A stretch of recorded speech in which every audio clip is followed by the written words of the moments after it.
On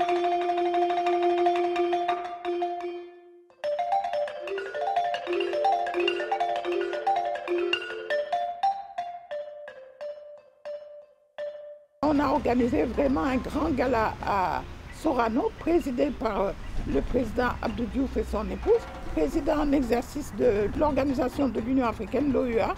Il était président pendant un an, 85-86, pour collecter de l'argent qu'on allait envoyer aux femmes du mouvement de l'ANC pour une manière symbolique de les soutenir.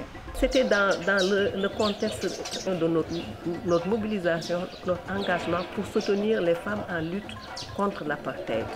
C'était un système injuste qui opprimait la race noire dans un pays dominé par les Noirs, mais également qui opprimait d'autant plus les femmes.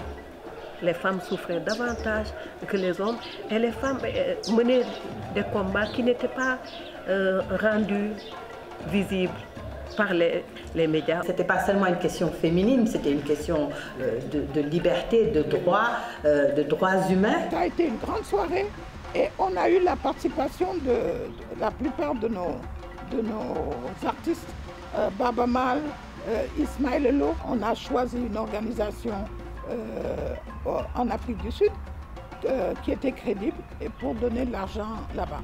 Ça a été aussi un des temps forts. Coumba Gawlo, c'était la première fois où elle apparaissait. C'était une jeune fille qui avait réussi à un concours de chant. Elle avait 14 ans à l'époque et c'était vraiment l'un de ses premiers spectacles d'envergure.